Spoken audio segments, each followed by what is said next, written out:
नमस्कार, मैं हूं भुवनेश ओझा और ये है बिहार दस्तक की पॉडकास्ट सीरीज का एक नया एपिसोड। और आज हमारे साथ बातचीत करने के लिए मौजूद हैं नीरज कुमार जी, जो कि राष्ट्रीय जनता दल के नेता हैं और बिहार की बरारी विधानसभा सीट से विधायक हैं। नीरज कुमार जी, आपका बहुत बहुत स्वागत है। आपका भी सर, आपका भी। नीरज कुमार जी, मेरा पहला सवाल है रेल के किराए से जुड़ा हुआ, जो कि बिहार की राजनीति में ये मुद्दा गरमाया हुआ है। बिहार से ताल्लुक रखने वाले करीब 25 लाख से भी ज्यादा मजदूर हैं, जो कि भारत के अलग अलग राज्यों में काम कर रहे हैं और अब उनको वापस लाया जा रहा है। तो ये जो विवाद जो रेल के किराए से जुड़ा हुआ जो उत्पन्न हुआ है, जिसमें कहा जा रहा है कि मजदूरों को खुद किराया देना पड़ रहा है, इसमें आप क्या समझते हैं? बिहार सरकार क्यों नहीं दे पा रही है किराया? देखिए आपको हम बड़ा ही स्पष्ट रूप से कहना चाहेंगे, ये जो कोरोना है, वैश्विक महामारी जी इसको भारत सरकार ने राष्ट्रीय आपदा घोषित किया है। जी। आपको याद दिला दें कि एक बार कोसी में जो भयंकर बाढ़ आई थी, उस समय हमारे नेता आदरणीय लालू प्रसाद जी, राष्ट्रीय जनता दल के राष्ट्रीय अध्यक्ष, तत्कालीन रेल मंत्री हुआ करते थे जी। और उस समय उन्होंने पूरे बिहार वासियों को, खास करके कोसी वासियों को, देश के अंदर जहां भी थे उसके लिए मुफ्त रेल सेवा उन्होंने 1 माह तक चलाया। ऐसे हमको लगता है कि पूर्व की कई सरकारों ने हो सकता है किया हो, लेकिन राष्ट्रीय जनता दल के मन में विपदा और आपदा के घड़ी में राजनीति नहीं रहता है। उस समय एक मानव सेवा भाव का विचार मन में रहता है। लेकिन नीरज कुमार जी, जो बिहार के उप मुख्यमंत्री हैं सुशील मोदी, वो तो ये कह रहे हैं कि विपक्षी दल के नेताओं ने 1 रुपए नहीं दिया है अपनी तनख्वाह से, जबकि उन लोगों ने अपनी 1 दिन की तनख्वाह दी है मुख्यमंत्री राहत कोष में। दुर्भाग्यपूर्ण है, उस पर तो कांग्रेस के लोगों ने रेडर नोटिस भिजवाया है और सुशील मोदी के बातों को संज्ञान कौन लेता है सर। हम लोग विधायक निधि से 50-50 लाख रुपया राष्ट्रीय जनता दल से, हाँ, वो तो विधायक निधि से कटा है सर, उसने आपने और अपनी तरफ से वेतन मद का भी सारे विधायक और राष्ट्रीय जनता दल का एक एक कार्यकर्ता जी। आप विधायक तो छोड़िए, साथी तेजस्वी के आह्वान पर राष्ट्रीय जनता दल का एक एक कार्यकर्ता दिन रात जिसकी जितनी क्षमता है, अगर उसका 10 आदमी को ही सूखा राशन देना है या सैनिटाइजेशन कराना है या मास्क वितरण कराना है, सारे के सारे कार्यकर्ता बिहार में लगे हुए हैं। और सुशील मोदी का छिछोरापन, वो अपने स्वभाव से बाज नहीं आ रहे हैं और झूठ बोलते हैं वो। अच्छा, तो आप कह रहे हैं कि बिहार के मुख्यमंत्री झूठ कह रहे हैं? बिल्कुल कह रहे हैं सर, ये ऑन रिकॉर्ड है, आप देख सकते हैं। अच्छा, हम जुबान से थोड़ी बोल रहे हैं। आप सभी विधायक का खाता चेक करवा लें जी। आरजेडी के विधायक का, कांग्रेस के साथी तो बजाबता दावे के साथ कह रही है, वो तो बजाबता लीडर नोटिस सुशील मोदी को कर रखी है कांग्रेस ने। अब ये आदमी इस तरह से, अब क्या कहा जाए, उप मुख्यमंत्री पद की गरिमा को इन्होंने तार कर दिया है। लोकतंत्र में चलता है बाएं दाएं, लेकिन ये आदमी को मैंने कोई इसका राजनीति का मर्यादा ही नहीं है सुशील मोदी के पास। अच्छा, तो आप सुशील मोदी की और बिहार सरकार की आलोचना कर रहे हैं और आलोचना हो भी रही है। अब जैसे कि अभी तक नीतीश कुमार ने कोटा से छात्रों को या दूसरे मजदूरों को लाने से अभी तक मना कर दिया था, लेकिन अब जबकि केंद्र सरकार ने कह दिया है कि आप ला सकते हैं, तो अब 25 लाख से भी ज्यादा मजदूर आने वाले हैं बिहार में। अब आपको क्या लगता है, बिहार में या बिहार की सरकार के पास इतने संसाधन हैं कि वो एक साथ 25 लाख मजदूरों को सुरक्षित बिहार में ला पाएं और उन्हें फिर क्वारंटीन कर पाएं? बिल्कुल है, संसाधन है, इच्छा शक्ति का अभाव है। अच्छा, संसाधन है, इच्छा शक्ति का अभाव है। इच्छा शक्ति का अभाव है। हम जब तक, वो हमारे कमाऊ पुत्र हैं, जितने मजदूर भाई हैं, उनको बिना देर किए उनको वापस गांव बुला लेना चाहिए।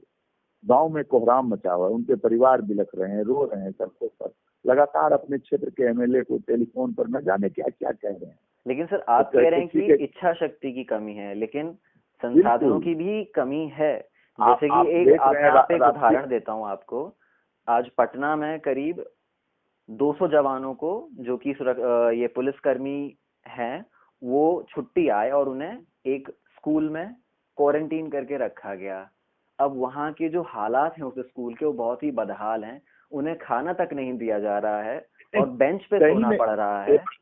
बड़ा अच्छा सवाल कर रहे हैं। वो कहीं भी, पूरे बिहार का यही स्थिति है। अब राज्य की राजधानी पटना का ये हाल है। जी सर, तो दूसरे इलाकों में क्या हो रहा होगा? जब हमारा इलाका तो बिल्कुल ग्रामीण एरिया है। कहीं जो हमारे सैनिटाइज अप्रवासी मजदूर हैं या अन्य कोई लोग हैं या छात्र लोग लौटे हैं कोटा से, किसी को समय पर खाना नहीं मिला, एक टाइम मिला, एक टाइम नहीं मिला।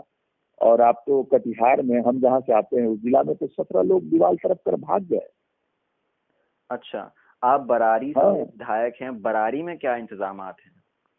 कोई वहाँ पे जो कागज पर है। अच्छा, आप कह रहे हैं वो कागज पर है, यानी प्रशासन कुछ नहीं कर रहा है उधर से?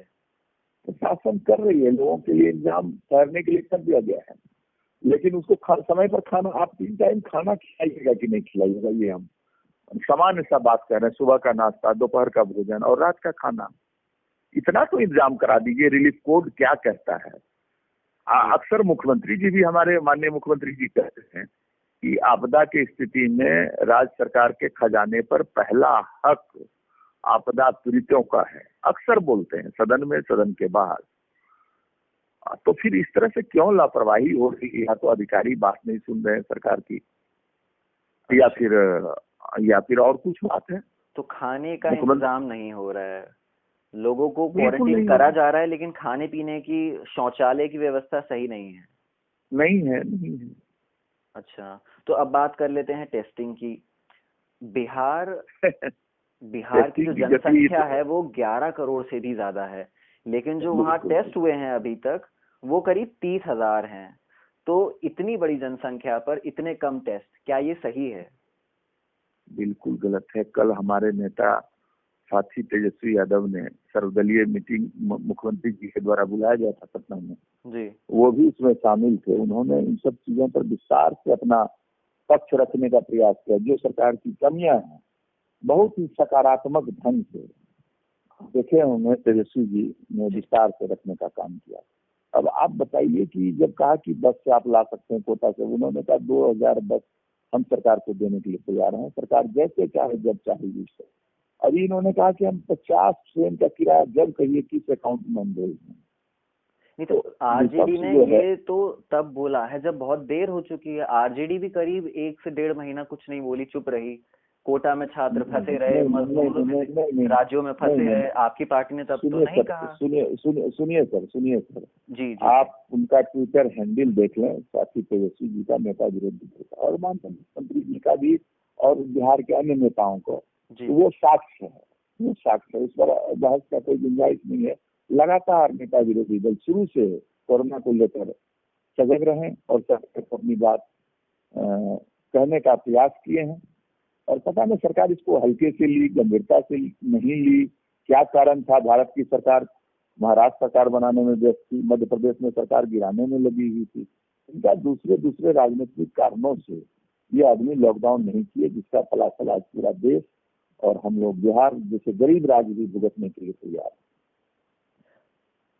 तो बिहार सरकार की इतनी किरकिरी हो रही है कि वो अच्छे से मैनेज नहीं कर पा रही है, तो आपको नहीं लगता कि ये चुनाव में एक बड़ा मुद्दा बनने जा रहा है?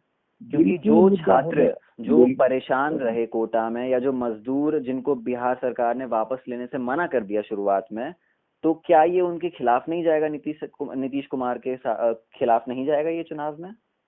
ये तो सब जनता को तय करना है। लोगों को जिस तरह से कष्ट पहुंचा है, जिस तरह से ठेस पहुंचा है, जिस तरह से उसको अपमानित और जलील किया गया है बिहार के बाहर जी, ये कहीं न कहीं ये लोकतंत्र के अनुकूल नहीं है, बल्कि प्रतिकूल है। और जो शासक होते हैं, जो राज्य के हेड होते हैं, उनका नैतिक दायित्व बनता है। कौन हमको वोट दिया, नहीं दिया, राजनीति क्या होगा, कल नहीं होगा। हमारा मूल काम है लोगों के दुखों में खड़ा रहना। लोगों को ये लगे कि सरकार, इस बार इस घटना में चाहे आप देखें, कहीं लगा ही नहीं कि सरकार भी खड़ी है राज्यवासियों के साथ। तो मेरा ये अगला प्रश्न जो है वो बहुत ही बुनियादी प्रश्न है। आरजेडी की भी सरकार करीब 15 साल तक बिहार में रही, तब भी जो बिहार का जो स्वास्थ्य, जो पूरे हालात थे वहाँ पे, शिक्षा का स्तर, फैक्ट्रीज, इंडस्ट्री कुछ भी नहीं हुआ और अभी भी नहीं है, और इसी वजह से छात्रों को और मजदूरों को बिहार से बाहर जाके पढ़ना पड़ता है, काम करना पड़ता है। तो आप पूरा इल्जाम जेडीयू पर नहीं लगा सकते, कुछ जिम्मेदारी आपकी भी बनती है। अगर आज बिहार में कोई फैक्ट्री नहीं है, इंडस्ट्री नहीं है, तो आप भी उसके लिए जिम्मेदार हैं, और इसीलिए 25 लाख मजदूर बाहर काम कर रहे हैं। हमारे नेता ने विस्तार से कहा है कि 15 साल हमसे हो सकता है कि हमारे जाने अनजाने में कोई चूक हुई हो, हमने 15 साल माफी मांगा है राज्य के लोगों से। जी 15 साल हमने भी शासन दिया राज्य के वासियों को। हो सकता है हमसे गलतियां हुई हो, उसकी सजा हमको मिली है। 15 साल हम सत्ता से बाहर हैं, लेकिन जो लोग हमारी आलोचना करके, हमारी कमियों को गिना करके राज्य में आने का काम किया, 15 साल उनके भी एक दिन नहीं है 15 साल यहाँ। और जितने लंबी लंबी बातें की गई हैं राज्यवासियों के लिए, आज तो पूरा दुनिया देख लिया कि बिहार के लोग किस तरह से, या तो गांव में महिलाएं हैं या बुजुर्ग हैं या बच्चे हैं, हर जवान आदमी, हर प्रत्येक दूसरे घर पर जो जवान आदमी बिहार से बाहर हैं, देश के अन्य राज्यों में कमाने के लिए गए हुए हैं। आप जरा सोचिए लोगों के घरों की स्थिति क्या है, कैसे रोटी उसके घर में आ रहा है। तो सरकार के पास कहने का साहस नहीं है।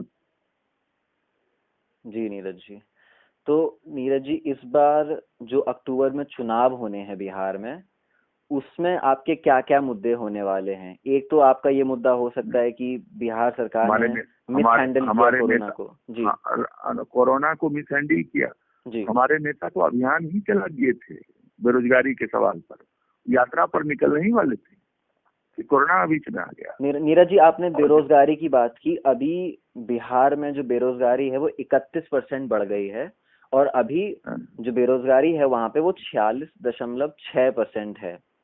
तो इतनी ज्यादा बेरोजगारी है और मजदूर सब वापस आ गए हैं, तो बिहार की अर्थव्यवस्था का क्या होगा अब?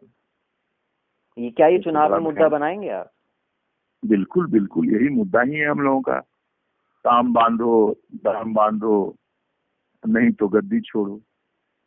अच्छा, तो ये आपका बिल्कुल हमारा नारा है शुरू से समाजवादियों का, कि नारा है गैर बराबरी, और लोगों को काम दो और दाम, महंगाई को कम करो, महंगाई पर लगाम लगाओ। न इनके दाम तेल के घट रहे हैं, न पेट्रोल के, न डीजल के, न किरासन के, न आपको अनाज के। तो सारा का सारा व्यवस्था फेल है और काला बाजारियों के हाथ में बिहार चला गया है, यही आप समझ सकते हैं। तो नीरज जी, सरकार, जो जनता है वो आप लोगों पर भी कैसे भरोसा कर पाएगी? क्योंकि आपके टाइम पे भी ऐसा नहीं था कि बेरोजगारी बहुत कम हो गई थी या शिक्षा व्यवस्था बहुत अच्छी हो गई थी, क्योंकि उस समय तो कहा जाता था कि गुंडा राज है, जंगल राज है। क्योंकि अरे ये तो बदनाम किया गया। आप अभी लोग गांव में महसूस कर रहे हैं, आप देखते होंगे, आज भी लोग पूरे पुराने, जब हम लोग निकलते हैं गांव में, लोगों के पास बैठते हैं तो बोलते हैं इससे अच्छा तो लालू जी का राज था। कम से कम गरीबों की बात थाना, ब्लॉक, स्कूल, कॉलेज में सुनी जाती थी। आज तो विधायकों का बात नहीं सुना जा रहा है। जदयू के जो विधायक हैं, सांसद हैं, क्या उनके अधिकारी बात सुन रहे हैं क्या? जरा पता कर ली। कल के सर्वदलीय बैठक में ये बात नेता विरोधी दल ने मजबूती से उठाया कि जनप्रतिनिधियों का भी कोरोना में सहयोग लेना चाहिए अधिकारियों को।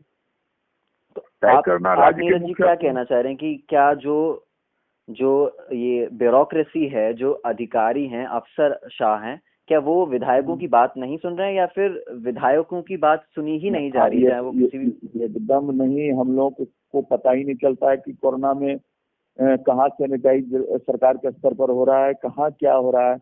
कोई पारदर्शिता नहीं है, किसी काम में कोई पारदर्शिता नहीं है। यानी आप जो कि विधायक हैं वो कह रहे हैं कि कोई सुनवाई नहीं हो रही, कोई आपकी बात सुनी नहीं रहा, जबकि आप जनप्रतिनिधि हैं। बिल्कुल नहीं, अधिकारी फोन नहीं उठाते हैं।